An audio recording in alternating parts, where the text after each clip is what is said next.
And that's all you said. And I was like, damn, I ain't say less. I got the stamp of approval from somebody that I look at as doing their things. I don't treat it like a hobby. Like, I treat it like a damn lifestyle. You know what I'm saying?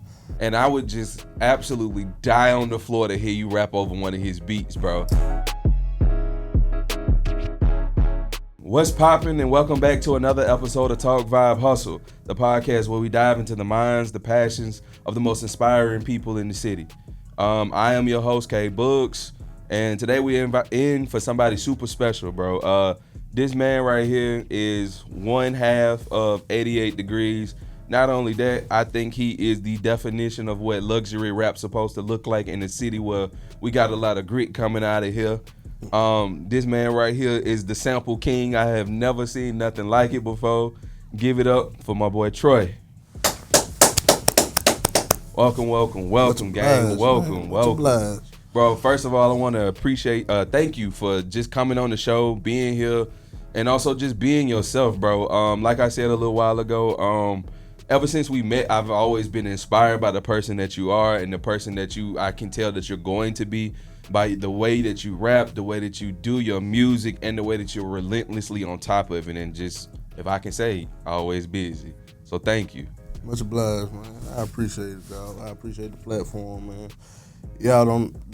People don't know I watch it. I watch everybody, bro. I take something from everybody. So, man, like I talk to Brent about you a lot. So, you know what I'm saying? For real. Damn, that means like don't do me like that, really. Blushing in your I be like, man, hey, we gotta get like an exclusive interview and have Care do that shit just the way you really in tune with the artistry and it's almost not even but you really want to know about us and the art, and you kind of just engage with us in a different way to make us, you know what I'm saying? Yeah. Make it feel like the shit that we did was worth it. So that's crazy. But here's the thing though, the reason I'm like that is because y'all are the people y'all are. Yeah. You know what I'm saying? Like, I've always thought that I didn't have a talent before. Real shit. I never thought I had a talent. I'm the type of person that everybody around me is always good at something. And I'm also just naturally good at stuff, but as far as talent, I've never thought I had one until I had an interview. I did the podcast with Black one time, and Brent, and niggas was just like, you did a great job, and I'm just like, oh dang, I ain't think nothing of it. Yeah. But after we did your first interview with the 95ers, you said something to me that resonated with me for a minute. You was like, you doing this shit, and that's all you said, and I was like, damn, I ain't say less. I got the stamp of approval from somebody that I look at as doing their thing. So, I appreciate that. I really do. Man. Feeling mutual for sure. I appreciate it. The first thing I really want to do is I want to get to know you a little bit better and understand your story a little bit better. I found out recently that you come from a very big musical family, so I would love to get into that. Yeah, my pops is a preacher. My mama, she used to, we basically was raised in the church. I come from a big-ass family. I got 6 brothers, 4 sisters, and... Where you fall in there? You in the middle? Yeah, I'm the... Like because my pops, he remarried and shit, too. So, like, far as between my mom and my pops, I'm the baby. Okay. But... like, far as everybody as a whole, I'm like right there in the middle, you know what I'm saying? Okay. So okay. I call myself the liaison of the family because it's like I got all these older siblings. Like my oldest brother got 15, 17 years, something like that over me. Dang. And my youngest sister, she is 20? She'll be 20 in April.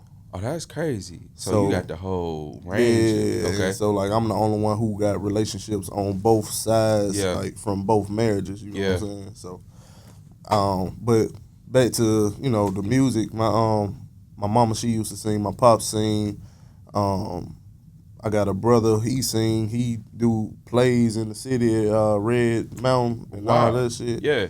I got my oldest brother play the drums. My brother right over me rap, Lefty. So yeah, I just come from like all we had was music. You know what I'm saying? We grew up poor as hell, so all we had was really music to. That's what connected us, music, and you know what I'm saying. Yeah. So yeah. So I'm gonna take a stab at it and guess that you were in the choir in the church. Yeah, for sure, Can you righteously sing though? Because I need that on the track if you can. So at one point I could. Okay. At one point I could. It was like I say probably like when I was before puberty. Let's say that before puberty and the voice drop and all that shit. I was actually doing talent shows at school, coming in like third place, and tough. Even like I kind of you know what I'm saying, I do a couple things, like even just background shit though. I ain't gonna do nothing where I'm just like going crazy, but you know I did sing. But once the voice dropped, it was just like, nah, I'm finna rap now. That's tough. Like, bro. So during one of y'all shows, one of my partners came and he said, he had never heard you before that, and he said, bro, why is it that every time I see a big nigga like that, he sound like that's all he's supposed to do in his life is rap? I was like, bro, no bullshit though. Like, your voice is meant for that shit. Like, the very first time I heard you rap, I was just like, hey, who is this nigga? We interviewing him so? And I'm like, what he look like? And he was like, oh, that's my homeboy Troy. He showed me a picture. Yeah, that's fine. Yeah. That's fine. That fit. That's cuz. So, do you have, like, I know you talked about Lefty rapping as well. So, was he one of your main inspirations in bringing you into that lane? Yeah, so Lefty, he's 7 years older than me. Which is wild. Right. So, he would, like, when he was 16, 17, he was caught up in the streets. But when he would be home, here, like, my mama had this closet in the hallway, and that's where all our school supplies was. Okay. It had notebooks, pens, pencils, glue, shit like that. And he just had one notebook.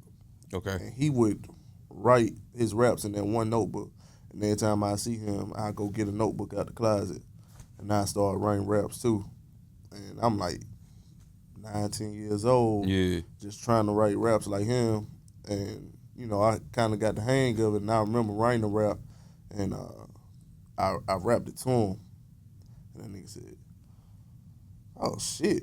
Nigga, you really like, and I was a young kid, like, just, you know what I'm saying, knew how to flow, knew how to get the cadence and write the bars and shit like that. And I rapped it to my mom. He asked my mom, he was like, you got to hear him. And I asked her, I was like, Mom, I said, before I said some cuss words, can I cuss? And she let me get it. She let me get that one off. So, shout out to her for that. But you know what I'm saying? That was kind of the start, like just watching him, and then he faded out of doing it. You know how life goes. You know what I'm saying? He had a son and stuff, so he had to handle that responsibility. And I kind of I played football. That's a whole nother story. Played football, ended up getting kicked off the team for being eligible, basically. Been there. I picked up the pen, and once I picked up the pen, it was just like, put it down again. Yeah, I was really out here. At that point. Did you have a different rap name when you first started? Yeah. When I first started, I was going by. I had a couple rap names, but the most important rap name was Heavy. Okay. But the only reason why I changed it, like niggas in Georgia still call me Heavy because I was living in Georgia at the time. Yeah. And the only reason why I changed it was because when I would do shows, for some reason, the paper where I signed my name, it would say Heavy. For some reason, when I get on stage, niggas would say Heavy D. What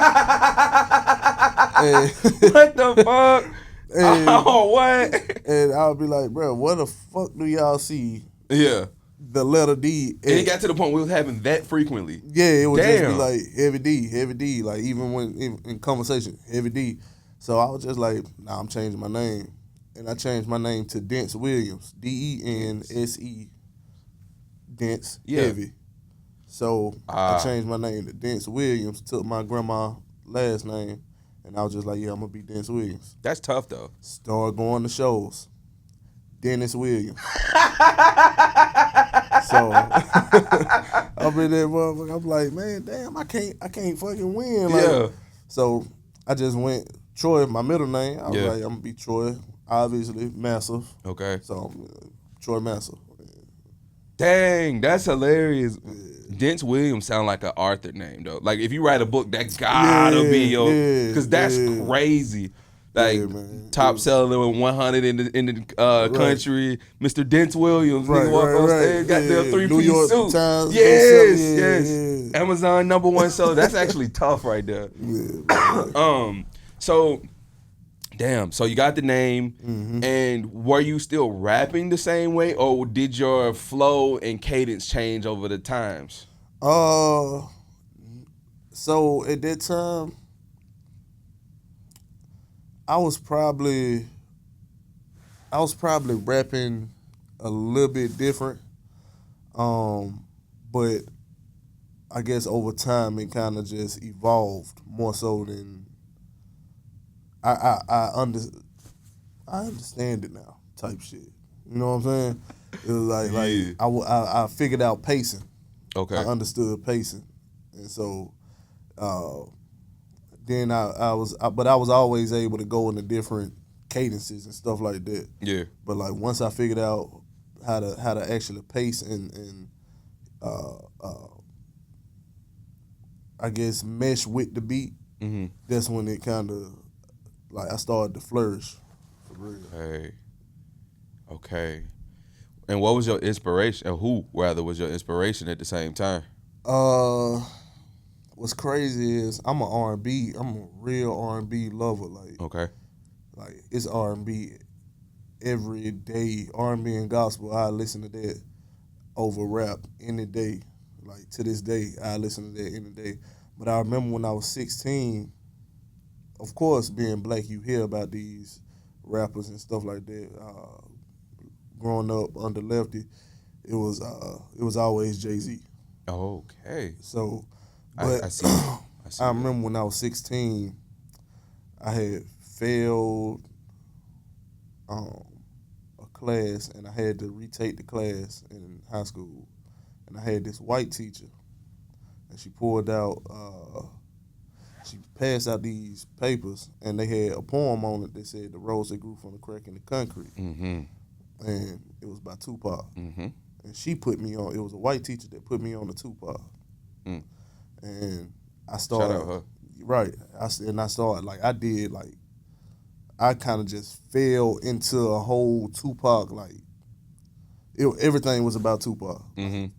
My tattoo on my arm is the rose that grew from the, like, it was Tupac at a time, and because I liked Tupac so much, and because I saw that he was doing poetry, I also started listening to Wale.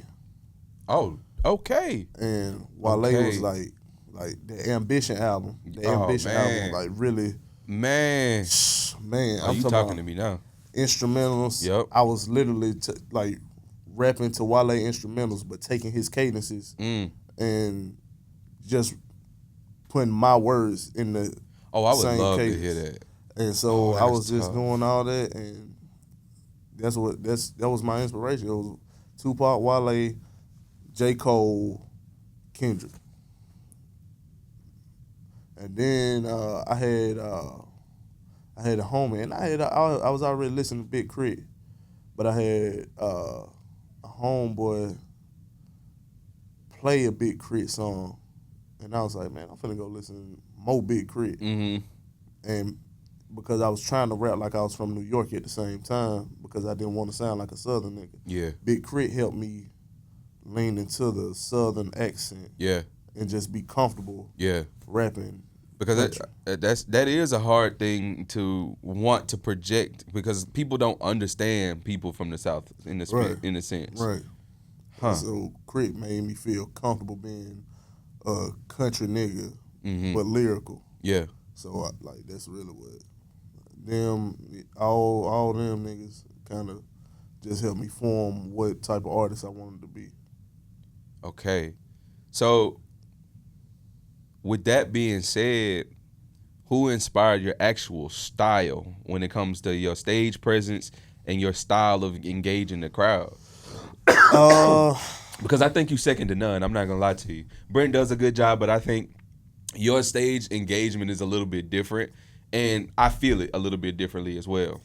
What's crazy is when I really started performing, because I really started like picking up performances. Like I was performing already, but when I got around Brent was when I really started picking up performances. Okay. And this was before me and Brent even really got, locked in. I had did this. Brent did a show at a Lex Soul Day Party, and he performed, and I was like, damn, this nigga like controlled the crowd real well. Like Brent get on the stage, and he had this whole he still do it.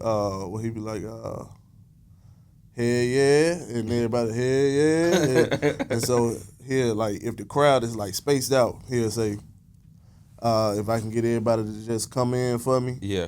and they'll come in, and then I'll be like, I'm sitting there, I'm like, damn, this nigga kind of like just controlling all of it. Yeah, controlling these niggas. Yeah. And that same night, I had a show.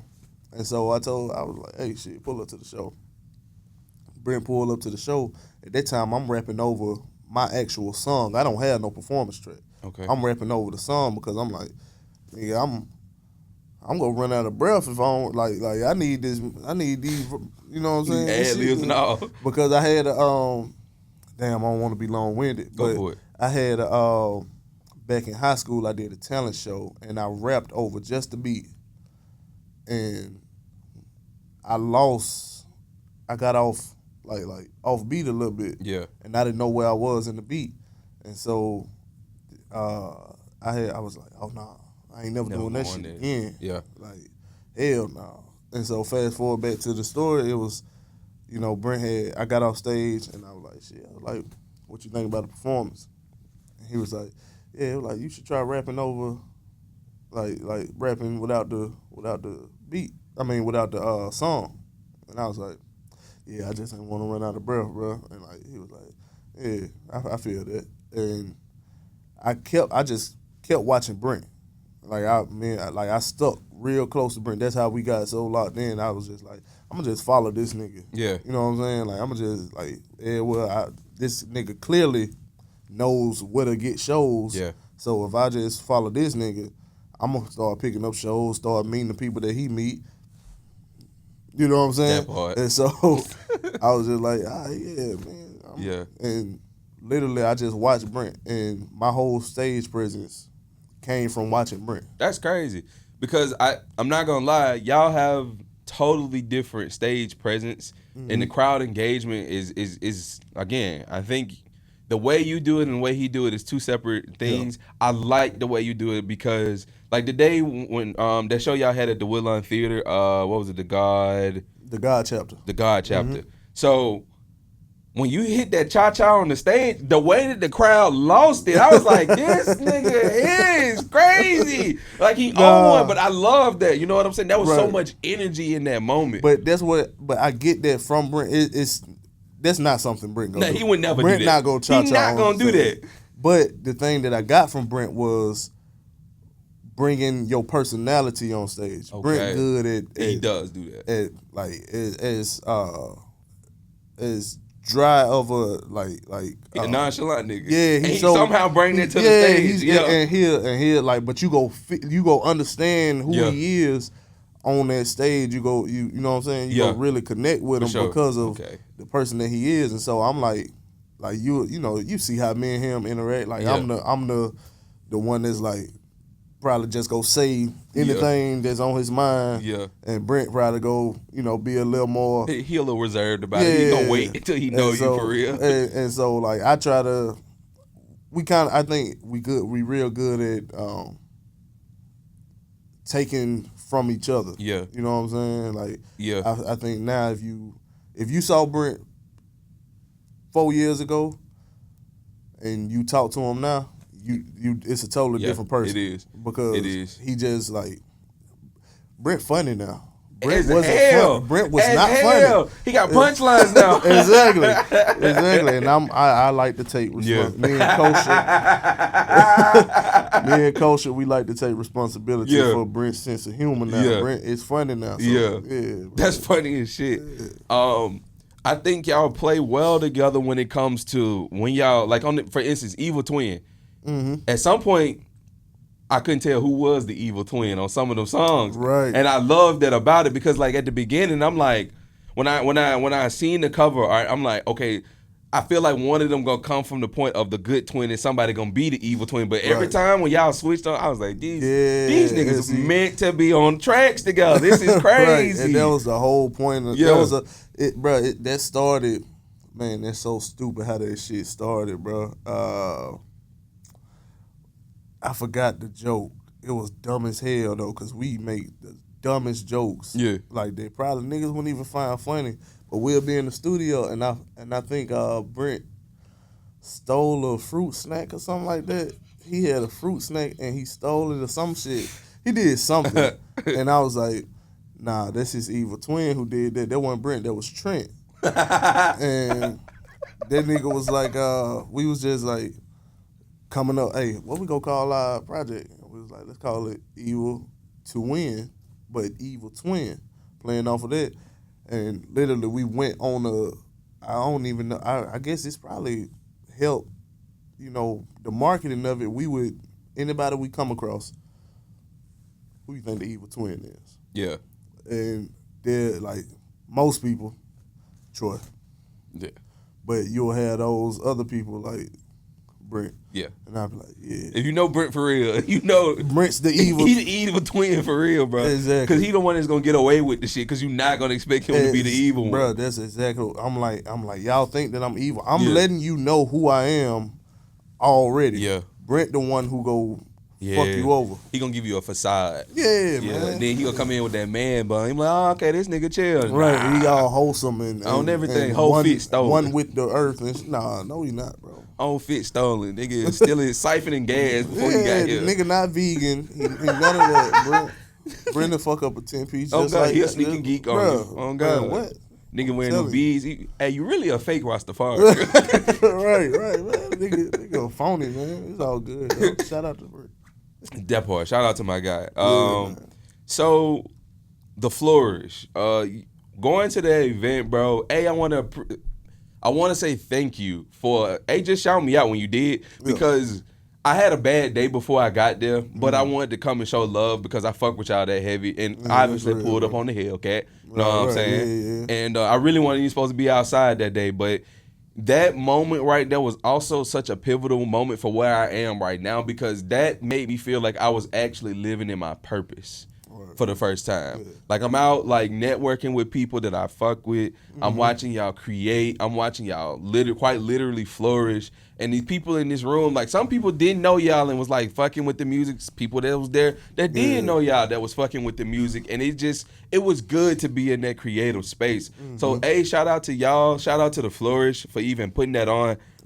Shout out to y'all for being in a place where y'all are able to have people come out and want to support y'all like that, bro. That shit is dope. It's so dope to me. Yeah, that's a nerve. That's nerve wracking still to this day. Really? Yeah, man. How so?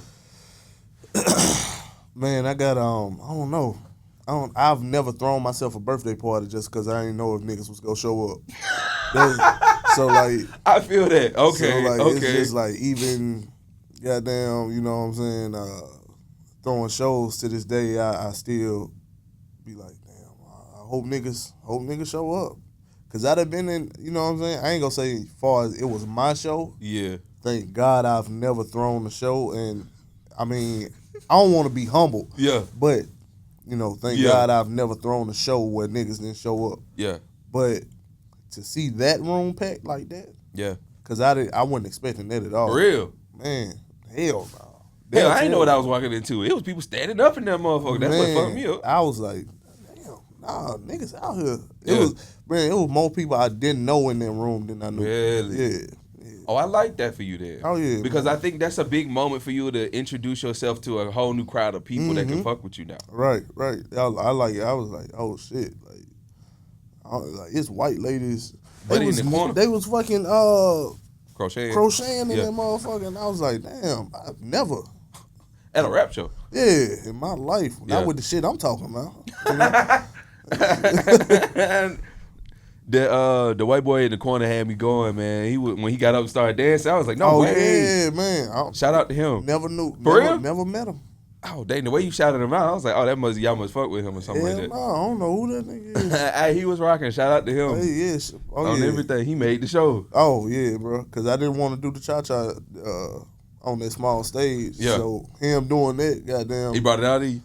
Nah, cause I didn't have to. Yeah, you didn't have to. You showed it. Get him all that damn, you know what I'm saying? That was tough. That was my first time being involved with anything that they've had at the Flourish. Mm-hmm. So it's really good to see like the other people in Birmingham that I've never seen before come into there and showcase their talents. Yeah. So with that being said, and you see so many artists now that you're in a space where you're performing on the regular. Mm-hmm. You got a show coming up later on this February with the fashion show. Yeah. What do you think Birmingham's identity is when it comes to this rap shit? We don't have one. Okay. We don't have one, and I think we are getting to the place where we, starting to create it, because I think when you think of Birmingham, you obviously think of Bam, Yavo, cats like that, but like niggas don't know how lyrical Birmingham is. Like it's fucking giants. Yeah. That will, I'm talking about, walk down the best of the best, like for real. And I think it's on us to really put that out there. Yeah. You know what I'm saying? Really put that on the front line, just so niggas know. Like we just left Atlanta yesterday, and dude was saying, I don't know much about Birmingham, like as far as the music scene, and we was like, nah, it's out there. Yeah. Like them, it's more than just us. Yeah. So yeah, we at the point now where we in construction of building that scene. Mm-hmm. And I feel like once it's finally like solidified, it'll be a thing of that they won't have a choice but to mention Marvelous Records, me, Brent, and Lefty, and Kosher as the, you know what I'm saying? The forefront. Yeah.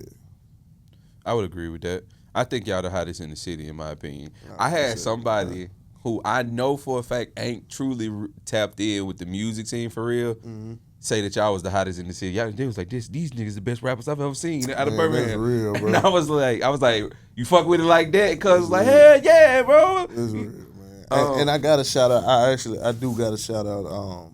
Niggas that was doing it before us, like that part, like Chris Style, which he's still active, but he'll walk down a nigga easily. Chris Style, Beezy Conwell, Eugene Wright, them niggas, they a few years older, but they, you know what I'm saying, they definitely they paved the way. Yeah, Eugene for sure. But yeah, Style and Conwell, niggas like that, like them, some other niggas that like you gonna know their name. Yeah. So what do you think we're missing here in Birmingham to create the identity and that real stamp that we have entertainers here, we have talented people here, and we need to bring more of the community here? It's the music is here. The music is here. We gotta somehow get the consumers to show up. Because if Yavo do a show, the consumers go. You know what I'm saying? Yeah. They go show up for that. But we have to build a consumer, a bunch of consumers that actually enjoy the lyrical side too. Because the lyrical niggas throwing more shows than the other side. Yeah. But they're not getting the love that the other side getting. Yeah. And so that's all we gotta do is really get the consumers to come fuck with us. You gotta bring the city up. Yeah. Okay, that's fair enough. I think A lot of the times, I feel like in Birmingham, people don't like to rock with stuff that's coming up. They like to rock with it when it's finally hitting. You know what I mean? Yeah. And I heard this recently. I was listening to a podcast and the gentleman said, when you start to really be a creator in this space, your support is not gonna come from the city that you're from. Which, and I hate to hear that, because it's like, I do this podcast for the city. Like, granted, I want to get to a point where I'm interviewing people that don't come from our city, or I'm interviewing bigger names. But for the main point of it is to bring light to what we got going on. Yeah. Because we got a lot going on. We got a lot of bomb people here doing some bomb stuff. For sure. The ladies and the gentlemen. You know what I'm saying? Sure. So we missing out on, I think the world is missing out on a big bag here. Oh, yeah, man. Like, bro, it's no reason, like, when niggas have a show, nobody should have an empty show. Nah. Nobody should have an empty show. And the thing is, these niggas put on great shows. Frank Luke put on a great show. Yeah. Shit, even on the R&B side, Kenny Black, Lily and Elise, Drew, like, they put on great shows when they touch the stage. Yeah. And they'll outperform a lot of motherfuckers. Now, you know, there is a certain level of production value that goes into it, and money and backing that goes into it. But, like, man, these motherfuckers make like great shows out of a microphone and a stage. Yeah. Like I've seen, man, and I don't want to just go down the whole list of names, but there's so many people out here. It's just like, bro, just I don't know how to do it, but we got to get the people to see it. Yeah. The people of the city to see it. We got to figure out a better way to market it to people. I think that's what where we fall short in the city. We don't have a lot of promoters that promote these parties, these shows. Right.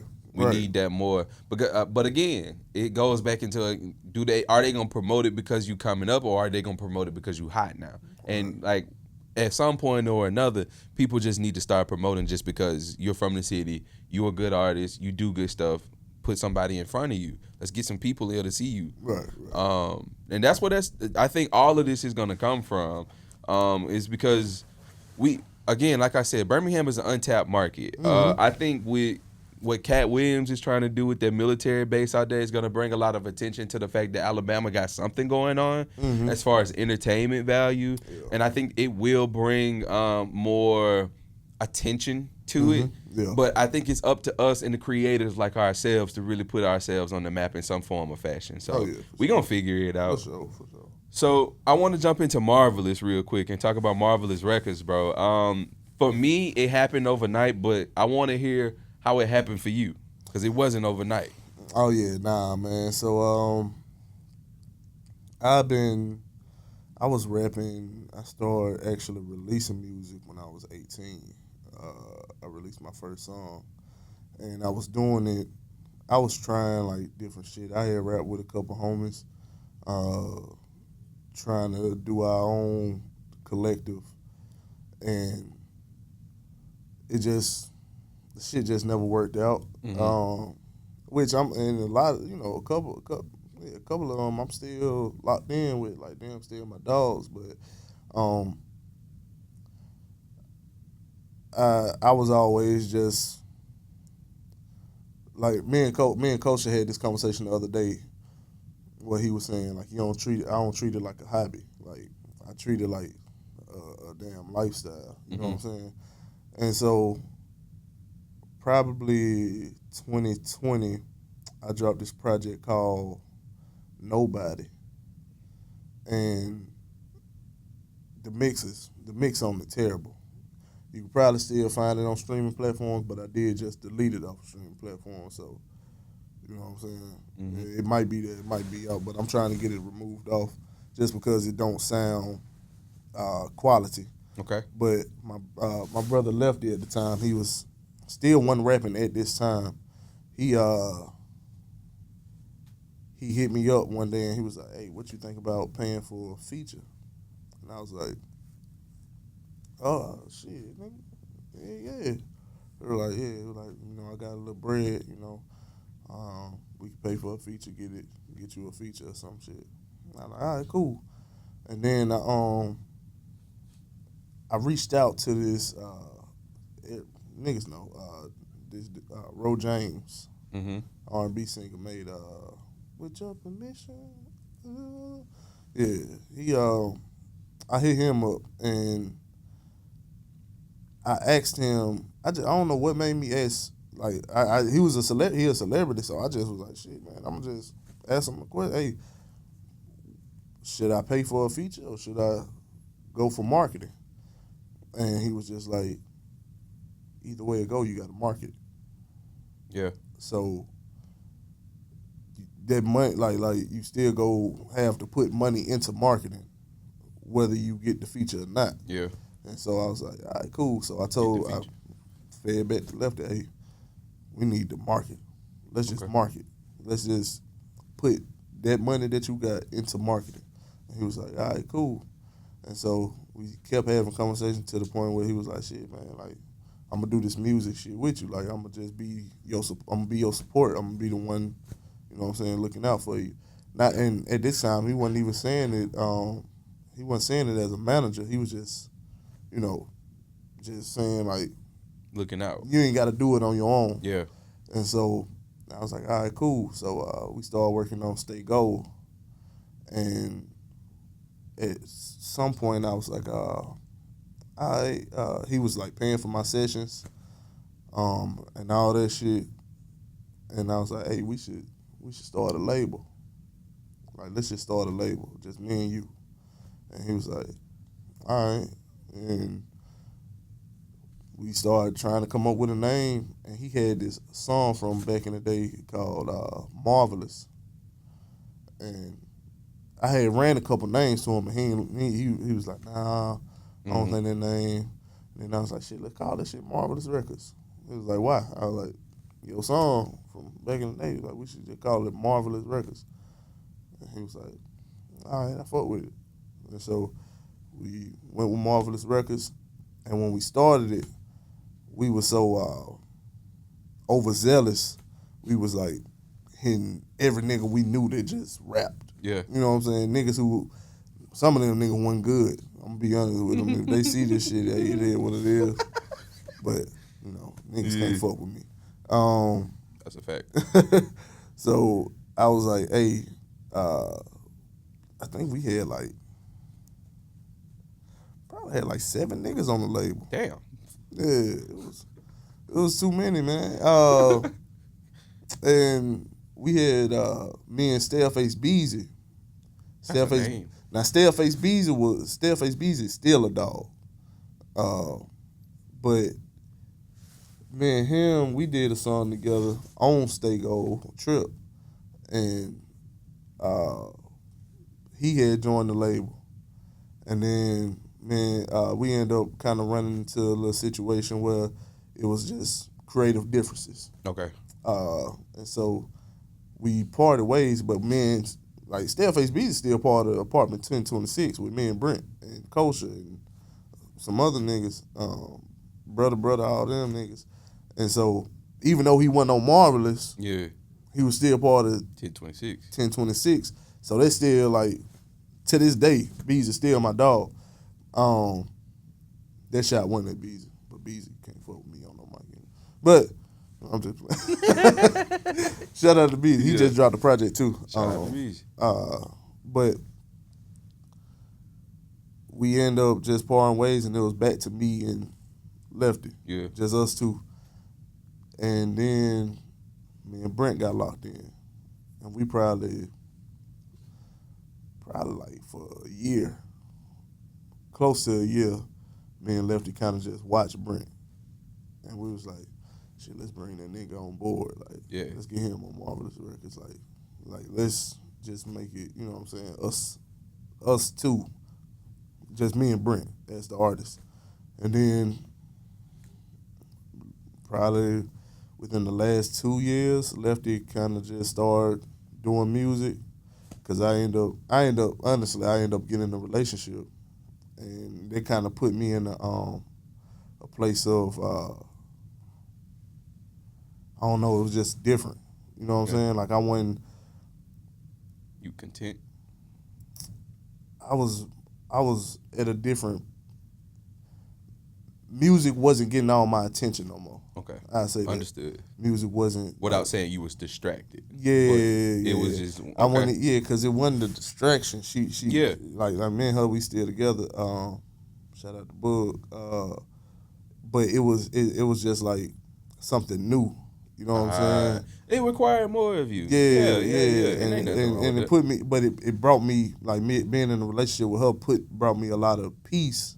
Oh hell yeah! A different level of peace. I'm hearing you. You know what I'm saying? I'm hearing you. Because I started out using rap as just like a escape from the situation I was in. I grew up in like I said, my pops was a pastor, so when I moved with him, it was real religious. Yeah. And so I would use music to escape and get away, express myself, and then like once you find somebody who actual person. Yeah. In flesh, you can kind of like be like, nah, like, you actually here. Yeah. Like, I ain't got like, I'm not just talking. Like, it forces me to be. It gives you something tangible to touch. Yeah, and it's not like just me pouring into something. It's something else, like pouring back into into you. You know what I'm saying? Shout out to the queens out there, man. Yeah, man. You know, shout out to the queens, man. And that's what that's so Lefty kind of went into music. Okay. From there because I kind of just pulled away a little bit from it. Yeah. And now I've got to the point where I learn how to balance it. Yeah. You know what I'm saying? I can be in a relationship and have something to pour into me while I also pour into that. Yeah. And then I can also be music where music isn't necessarily my identity. Okay. You know what I'm saying? It's something that I do. Okay. You know what I'm saying? So I was able to do that. And then Lefty, he got into music, and once Lefty got into music, like he found his comfort zone, and this nigga like taking off for real. Taking off, you know what I'm saying? Like he just dropped his project Ism. Yep.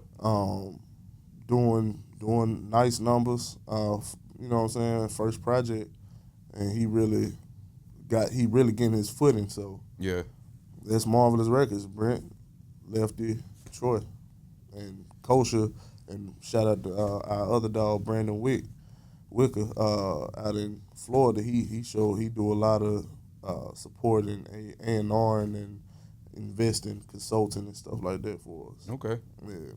Okay. I love Marvelous Records, man. I love what y'all do, bro. It's nice to see my dog like actually together. Like it's nice to see y'all moving as a unit, man. That mean a lot to like, I don't know, to me. Shit, I'm trying to get a T-shirt. I'm trying to get a little Marvelous tat on the back. Yeah, Go crazy. We got the new shit we working on. I'm gonna need that. Because I wore the 88 degrees for my first episode. I wore the 88 degrees T-shirt. I had to. That's real, man. I had to bring the inspiration with me that day. So going into I guess now that you understand what it is like to build a label, build your name, build a fan base, what can you say for artists who are looking to start in Birmingham? A, what do you think would be their first challenge that they're gonna run into? And B, what do you think is gonna get them over that? Your first challenge, it's gonna be excuses. Excuses is always the first challenge. That's what I was just saying about like y'all got the hard part out the way. Y'all got equipment. Y'all got the space. Like once you get rid of the excuses, then it's easy to do. Then you know what I'm saying. You ain't got nothing telling you, oh, I don't have this, I don't have that. That was my issue when I first got back to Birmingham. It was me saying, damn, I don't have a studio and shit like that. Like, man, I hopped online, got my own studio equipment, and I just paid it off in increments. You know what I'm saying? And once you get excuses out the way, then it's like execution. And you go out, man. Just go out. I promise you, it's something to do. It's it's somewhere you can go. It's open mics. They not hard to find, man. Lit on 8th do an open mic. The Flourish, they work real close with artists. They work especially like young artists, man. Like they got a whole Word Up program. They do far as Birmingham city schools. And I done went, me and Brent, we done went and we talked to the kids, helped them with some songs and stuff like that. And so like just find a community, whether it's just one person. Yeah. Just find somebody. I promise you, it's a lot of shit going on in the city.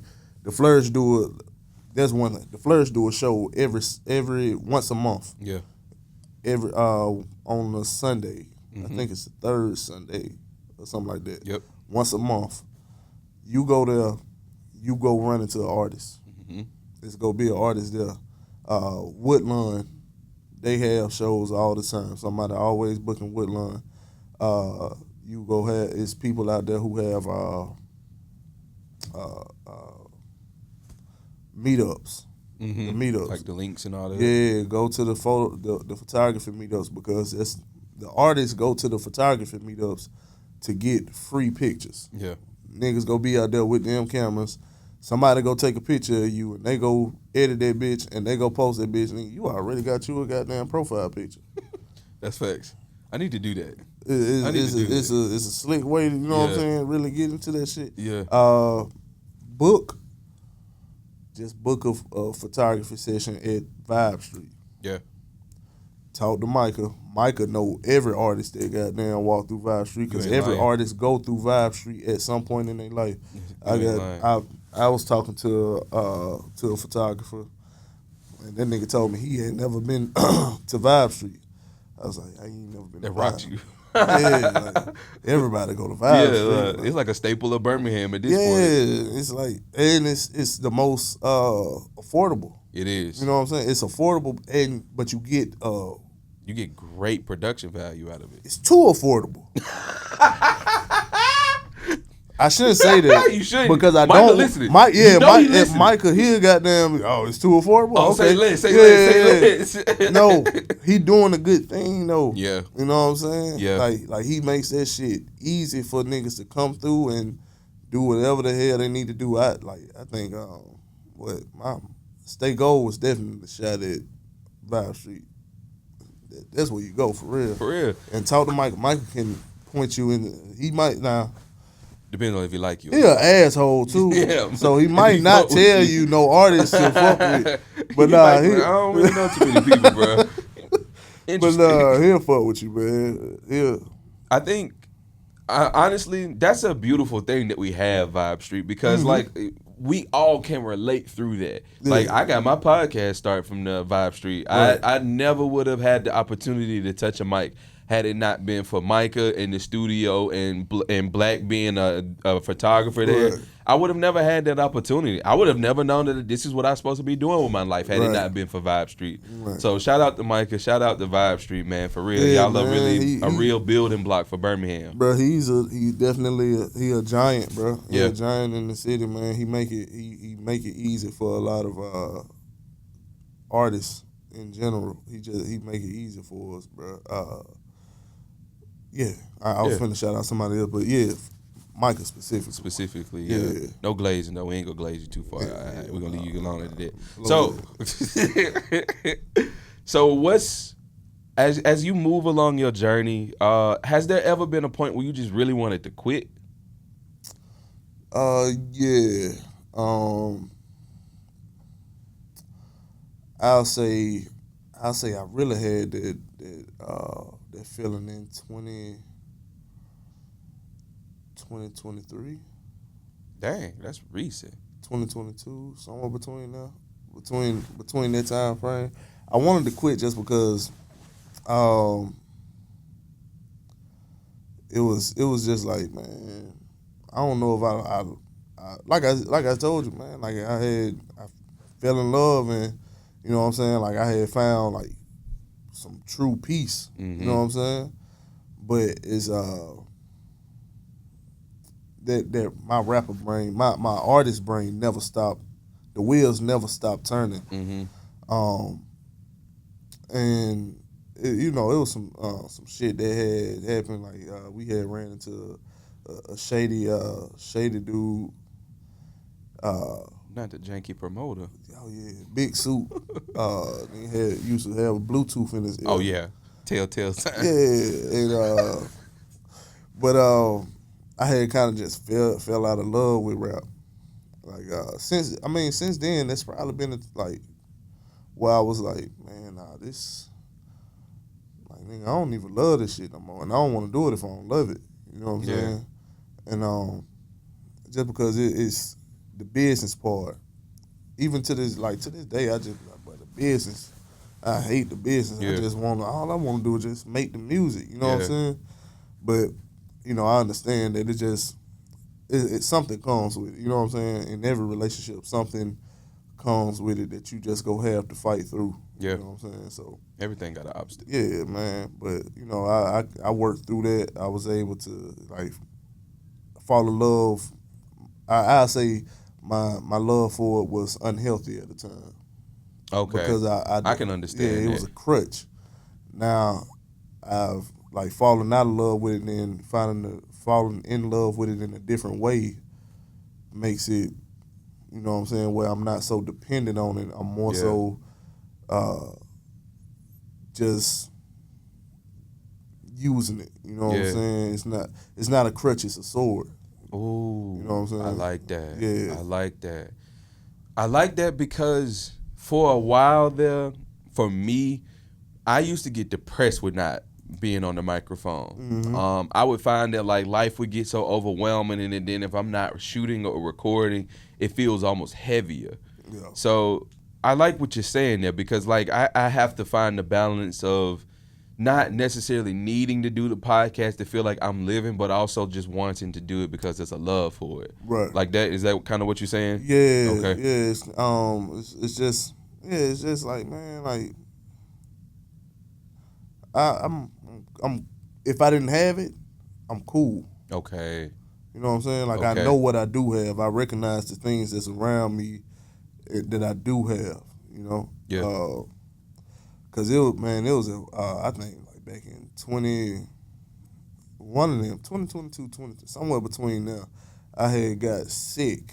I had got tonsillitis, and I've never said this out loud. Like you the first person I'm saying this in front of. I was like really at a place where I was like, man, if I got to the point where this shit was so bad that I couldn't rap again, I'd be cool without it. You know what I'm saying? And that was when I realized, oh no, you don't love this shit like you once did. Do you feel like it was self-doubt at that point?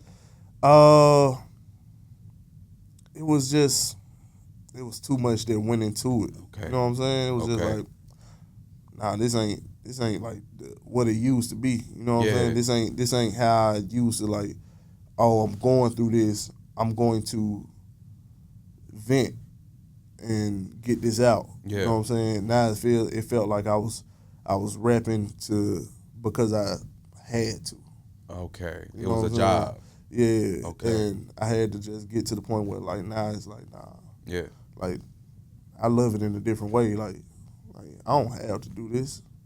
Like, but I want to. Yeah. Now I want to do it. I do it because I want to. Yeah. I used to feel like at that point it felt like I needed to do it just to get the day over. You know what I'm saying? Okay. Dang. I hate and love that you got to that point because in one hand I hate it because like you're so talented at doing it that I would hate to ever like imagine you not doing it. But at the same time, self-understanding and knowing self-worth is one of the biggest things in this world. Right. When once you get that self-understanding of like this isn't who I am, but it is just something that I do. Yeah. That I know that unlocked a whole nother level of you. Right. That's for dope. Sure, for sure. That's dope. Yeah, man. Well, I have a special segment just for you in this part of the podcast that I know you as an artist at this point where like I want to ask you who are your dream collabs. Right. But instead, I said, fuck what you care about. I'm going to tell you who I want you to collab with and who I've always imagined you like having a bomb-ass song with. So the first person being, I don't know if you've ever heard of DJ Mr. Rogers. Okay, DJ Mr. Rogers is an exclusive DJ for this rapper called Ellie Dollar Sign. He's very heavy into samples, like the way that you are, and I would just absolutely die on the floor to hear you rap over one of his beats, bro. I'm gonna send you some of his shit that like stand out as a perfect example, but like it's some, I just gotta have it. I found this out recently. Somebody that you've already collabed with or had done a project with Frank Luke. I didn't know you've done a song with this nigga before. Yeah, I didn't know that. I need to hit it. Yeah, it's on ice. I don't know. You might not never release it. But I mean, me and Frank Luke really locked in. Like that's my dog for real. So like that's easy work to. I need that. Yeah. I need that. And then what I also need is to hear 88 Degrees over a Memphis trap beat. I need some Project Pat feeling, cause like you behind a Project Pat, anything sound crazy to me in my head. So like I need that. I'm gonna sing you a song. You got some shit ready for me already. Let's go. I'm gonna sing you some, man. It's something that I've been trying to get us to get out for a while. We just got to get back in the studio and just do some retouches on it. Yeah, that's what I like to hear right there. Yeah. But I put that segment together special for you because like again, I'm gonna keep saying this until the day I die. You rap in my favorite way of hearing somebody rap. So it's like now I'm just like, man, I want to hear this nigga with this person. Like you and Rick Ross sound crazy together. Like if I hear you and Rick Ross on the track, I know I got $1 million in the trunk. Man, yeah, bro. But to wrap it up, man, I got 3 questions for you that we like to ask the hustlers that sit in this chair. First question being, man, if your future self was to walk in that door right now, you got 2 questions to ask. Go for it. My future self walking the door right now. I got 2 questions to ask.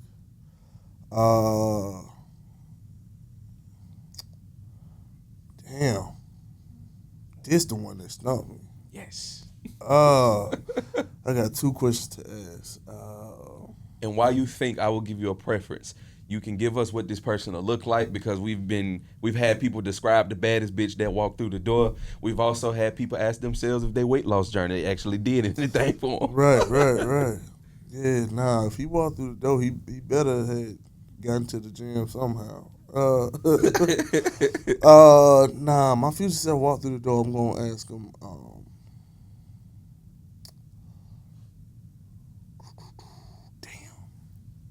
I love it. It's thought provoking. Look at me right in the eyes, people. This is what it's about. It's about bringing thought to the podcast. It's about bringing the part of yourself that you didn't know was there. We're gonna tap into questions that bring out the inner sight. What do you want? What are your goals in life? What do you want to be? What do you see yourself? First question would be,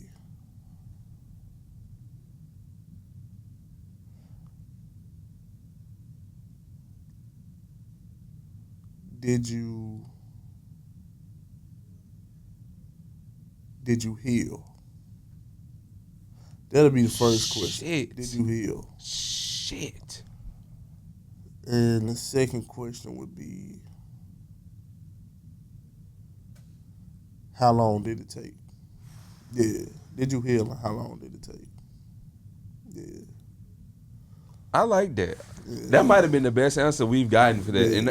And not because it's deep, but because it's actually how you view wanting to understand your future. Yeah. And that's more important than anything. Like you didn't ask like what the millions looking like and stuff like that. That's like not tangible, but understand. Oh hell, bro, I'm finna jump to other shit. I'm gonna leave that right there. That's tough. That's real tough. Yeah. So right now, we gonna put the little display of that song right now. If you had a song that could describe your journey up until now, what would that song be?